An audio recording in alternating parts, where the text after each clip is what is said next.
Hello, everybody. Welcome to Robin. Everyone loves the Drake Comic Podcast, and we've done it. We have finally done it.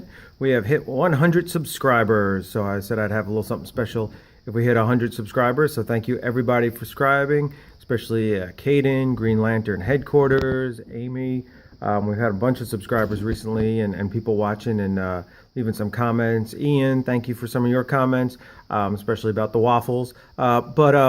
What did I have planned for 100? I saw we were creeping up towards 100, and I said, hey, you know what? I'm going to go to the comic book store, and I'm going to buy Robin issue 100 right there, and that will be our 100th subscriber big reveal, and we'll go over Robin 100. Only problem was when I got to the store, hey, underpants, they did not have Robin 100 at the store, but they did have Robin 99, which is a issue I've never read.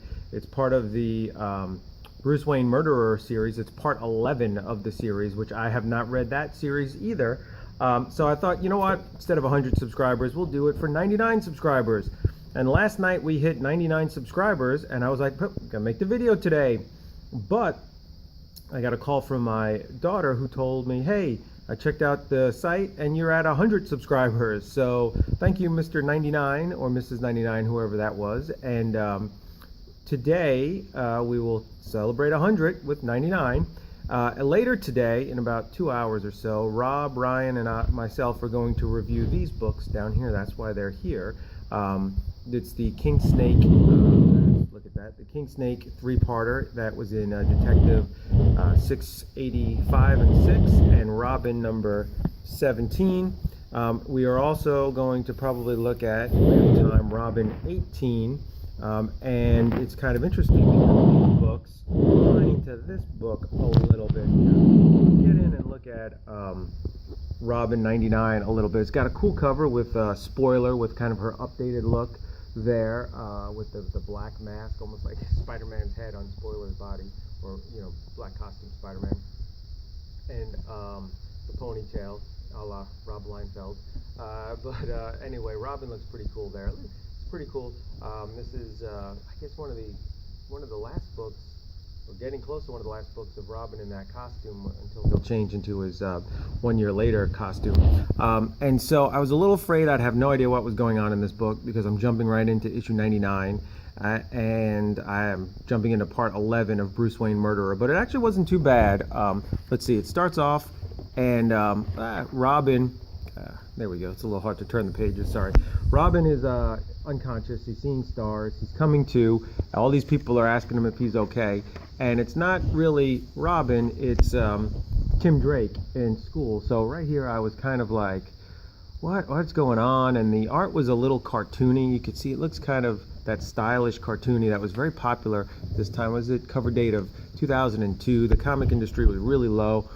I wasn't really reading that much. They were trying to make it more like a manga feel, I think, more stylized for younger readers, which wasn't quite working. But this was penciled by Pete Woods and story by Chuck Dixon, inks by Andrew Peapoy. Hey, Peapoy. I like his little dog, but I don't know if that's fitting in a Batman comic. So we don't know why Tim is like this. We don't know what's going on. We don't know anything, but we know that it says, I'm still a little woozy from the fall, have to run 4 blocks out of the way to escape all that help. No time to explain, no time for anything. So I guess we're not going to get an explanation. Something with like a skateboard he fell off of, but we're not sure. So I'm thinking that's in part 10. And then we're introduced to all these characters. Well, I have no idea who they are because I haven't been reading it, but it looks like Tim's at some kind of boarding school or something like that. There's been a kidnapping, and someone has kidnapped Kip, which gets confusing when I'm reading it because I'm thinking, does that say kid or Kip and all that?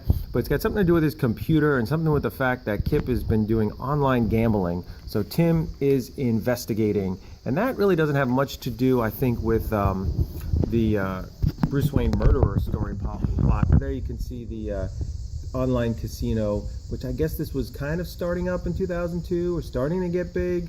So it's kind of interesting. And then some more of looking through his computer, those old Apple computers with a Pac-Man on the back. That's kind of weird. And here's Tim going to the clock tower with no hands on the clock tower. Does it always have no hands? I don't remember that. I gotta look up that. And then I think the art gets much better here when you see Tim talking to the birds of prey. And guess who happens to be in the birds of prey? And that is Stephanie Brown. But they don't really do too much with their relationship here. They're very platonic and friendly here. But Alfred has gone undercover trying to figure out who the real murderer is. And here you can see Tim. He says, "Isn't that Devlin Davenport?" And why is that anything to anyone? Well, in these issues, we find out that Devlin Davenport is actually a neighbor of Bruce and Tim. And let's see, I think it's in this one here. Let me see. Oh man, nope, not that one. That's King Snake. I should have had this planned out ahead of time. This is not good. It's probably not in this issue. I think it's in. Oh yeah, here it is. Bruce and Tim are hanging out, and Alfred is gone and still gone, and they cannot make sandwiches, and they're wearing their getting focused there. They're wearing their leisure outfits. It's a very interesting tank top Batman has on. If I saw that tank top in the store hanging, I would not think, I bet you Batman wears that when he's not dressed as Batman. But they're eating, and all of a sudden they hear 4, and they go flying because there's a golf ball, which is very un-Batman. Batman should just catch that thing in the air. And who walks in but Devlin Davenport, and he's just kind of playing through and says, "I haven't seen you at the club, Brucey," and Bruce says, "I don't like that man." And then, "Tell me how you really feel, Brucey." So that kind of ties into what we'll be reviewing today. And once those are up, I'll put the link to those podcasts in the notes on this episode. But anyway, Alfred is investigating Devlin and so the birds of prey. And there's a few pages here of they're looking at the secret camera here of Alfred. And I think they just kind of rule out Devlin as a suspect, but Devlin says that he doesn't think that Bruce Wayne could have been the murderer because Bruce Wayne's a terrible shot. And then we see Kip. He's kidnapped by the online gamblers, and they want to know how he was able to win. And Tim does a little bit of searching, finds some stuff out here, some more with Devlin. It moves pretty fast, this issue. I'm going to take this off here for a minute so I can go through here. It moves pretty fast. Tim eventually, and spoiler, figure it out. There's not really much relationship in here or much building or character development.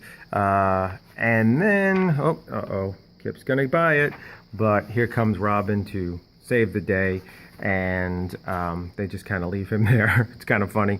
But they have, I guess they called the police, and they're all reunited, and everything's good. Until here it says at the very end, "Tim, you have a phone call from your father. Dad could have heard about it," right?